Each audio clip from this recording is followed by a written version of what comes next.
Assalam alaykoum wa rahmatullah wa barakatuh, mes frères et sœurs en islam. Bienvenue dans cette deuxième partie de notre série, les qualités du musulman pieux et aimé d'Allah. Nous allons explorer 5 autres trésors du caractère du croyant. Après avoir vu les premières qualités essentielles, découvrons ensemble celles qui renforcent encore davantage le lien avec Allah et illuminent le cœur du musulman. Qualité 6, la crainte révérentielle d'Allah, taqwa. La taqwa, c'est la conscience permanente de la présence d'Allah. Mais attention, la taqwa ne doit pas être comprise comme une simple peur.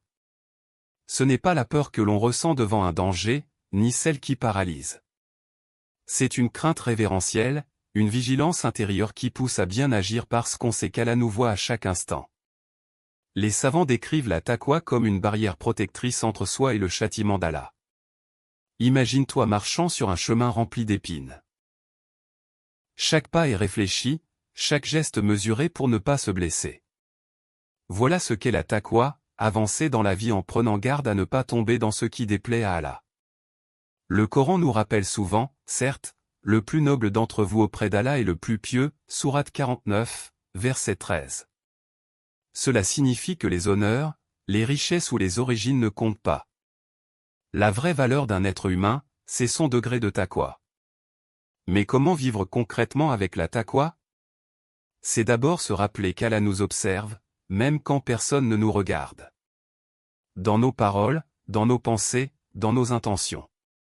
Lorsque tu es seul devant ton écran, lorsque tu es en colère, lorsque tu es tenté par une mauvaise action, la taqwa est cette voix intérieure qui te dit, Allah me voit, Allah entend, Allah sait. Le prophète a dit, crains Allah où que tu sois. Fais suivre une mauvaise action par une bonne, elle l'effacera. Et comporte-toi avec les gens d'un bon caractère. Tirmidhi.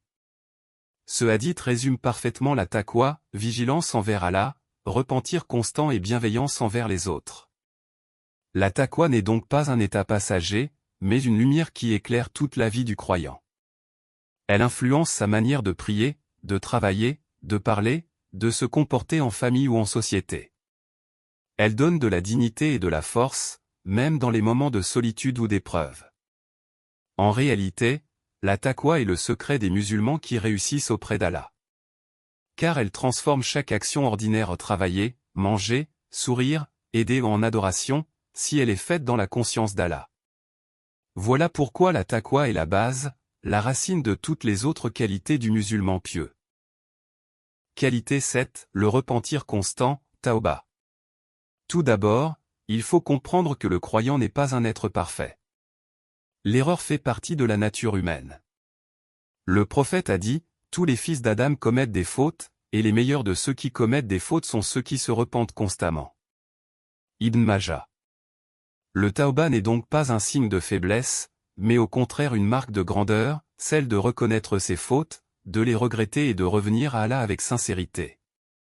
Le repentir sincère comporte 3 étapes essentielles. 1. Cesser immédiatement la faute. 2. Regretter profondément ce qui a été commis. 3. Décider fermement de ne pas y retourner. Et si la faute concerne les droits d'autrui, il faut aussi réparer l'injustice ou demander pardon. Mais le véritable secret du tauba, c'est qu'il n'est pas limité aux grands péchés. Même pour les petites fautes, même pour les moments d'insouciance où l'on a oublié Allah, le croyant revient constamment à lui. C'est un dialogue intime entre le serviteur et son Seigneur, une porte toujours ouverte. Allah dit dans le Coran. Ô vous qui avez cru! Revenez à Allah d'un repentir sincère. Sourate 66, verset, émoticône n'en croyant pas ses yeux. Et encore, ne désespérez pas de la miséricorde d'Allah, car Allah pardonne tous les péchés. Sourate 39, verset 53. Ces versets nous rappellent que peu importe la gravité des fautes, tant que le cœur est sincère, la miséricorde d'Allah est infinie. Le tauba, ce n'est pas seulement après avoir commis une erreur grave. C'est aussi un état de cœur permanent, reconnaître que, même dans nos prières, dans nos œuvres, il peut y avoir des manquements, de l'orgueil ou de la distraction. C'est pourquoi les pieux multiplient l'istighfar, astaghfirullah, plusieurs dizaines de fois par jour. Le prophète lui-même, pourtant le plus pur des hommes, demandez pardon à Allah plus de 70 fois par jour. Le repentir constant rend le cœur humble, purifie l'âme et renouvelle la relation avec Allah. Il transforme la faute en tremplin spirituel, car chaque retour à Allah rapproche davantage de lui. Voilà pourquoi le musulman pieux vit avec un cœur qui revient sans cesse, un cœur brisé mais plein d'espérance, sachant que la porte du pardon d'Allah ne se ferme jamais tant que l'âme est encore dans ce monde. Qualité 8, la maîtrise de la langue. La langue est un petit organe, mais son pouvoir est immense. Elle peut construire ou détruire, apaiser ou blesser, rapprocher les cœurs ou semer la haine. Le prophète a dit: l'homme ne prononce pas une parole dont il ne mesure pas la gravité, et par laquelle il tombe en enfer plus loin que la distance entre l'Orient et l'Occident. Bukhari et Muslim. La maîtrise de la langue commence par éviter les grands fléaux. La médisance, ghiba, la calomnie, namima, les insultes, le mensonge, les paroles dures. Car chaque mot prononcé est écrit par les anges, et Allah demandera des comptes au jour du jugement. Mais la maîtrise de la langue ne signifie pas seulement se taire. C'est aussi choisir des paroles qui rapprochent d'Allah et qui adoucissent les cœurs. Un mot d'encouragement peut sauver une âme découragée. Un mot doux peut apaiser une colère. Un mot de rappel peut éveiller une conscience endormie. Allah nous dit dans le Coran, et dit à mes serviteurs de prononcer de meilleures paroles. Sourate 17, verset 53. Cela signifie que le croyant doit toujours chercher à employer sa langue pour répandre le bien, même lorsqu'il est en colère, même lorsqu'il est provoqué. Le prophète a garanti le paradis à celui qui protège deux choses, sa langue et son intimité. Et il a dit, que celui qui croit en Allah et au jour dernier dise du bien ou qu'il se taise. Bukhari et Muslim. Maîtriser sa langue, c'est aussi éviter les débats inutiles, les moqueries, les paroles vaines qui n'apportent rien à la foi. C'est apprendre à utiliser la parole comme un moyen de dawa, de bienveillance, de gratitude. Même un simple « Assalam alaikum » prononcé sincèrement répand la paix dans les cœurs. Enfin, la langue n'est pas seulement pour les autres, mais aussi pour soi-même. Le croyant l'emploie dans le dhikr, la récitation du Coran, les invocations, les formules de rappel comme « Subhanallah »,« Alhamdoulilah »,« Allahu Akbar ». Ce sont des paroles légères sur la langue mais lourdes dans la balance des bonnes actions. Ainsi, la maîtrise de la langue est un signe de maturité spirituelle. Car celui qui contrôle ses mots contrôle aussi son cœur. Qualité 9, la justice, al-adl. La justice est une valeur centrale dans l'islam. Elle ne se limite pas au jugement dans un tribunal, mais s'applique à chaque aspect de la vie, dans la famille, dans les affaires, dans les relations sociales et même envers ceux qu'on n'aime pas. Allah dit dans le Coran. Ô vous qui avez cru! Soyez stricts dans vos devoirs envers Allah et soyez des témoins équitables. Et que la haine pour un peuple ne vous incite pas à être injuste. Soyez justes, cela est plus proche de la piété. Sourate 5, verset, émoticône n'en croyant pas ses yeux. Ce verset est d'une force incroyable, il nous rappelle que la justice ne doit pas dépendre de nos émotions, ni de nos affections. Le musulman pieux rend justice même à son ennemi, car il sait que l'injustice attire la colère d'Allah. Le prophète a mis en garde contre l'injustice en disant, « Craignez l'injustice, car l'injustice sera ténèbre au jour de la résurrection. » Muslim. Imagine un instant arriver devant Allah avec des plaintes de personnes que tu as lésées, un voisin maltraité, un collègue trompé, un enfant négligé. Chacune de ces injustices deviendra une obscurité dans l'au-delà. Mais la justice n'est pas qu'une obligation sociale, c'est aussi une justice envers soi-même.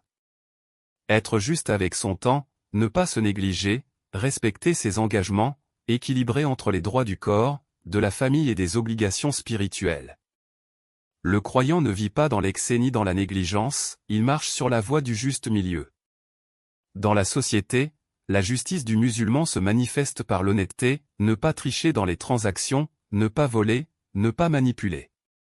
Elle se traduit aussi par le respect des droits, donner à chacun ce qui lui revient, qu'il s'agisse d'un salaire, d'un héritage, d'une promesse tenue. La justice, c'est aussi dans les petites choses du quotidien, écouter chaque enfant avec la même attention, partager équitablement entre ses proches, même sourire à tous sans favoritisme. Ainsi, la justice est une lumière qui organise la vie du croyant. Sans elle, tout s'écroule.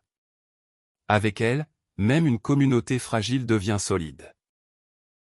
Et surtout, Allah aime les justes, car il reflète sur terre une parcelle de sa sagesse et de son équité.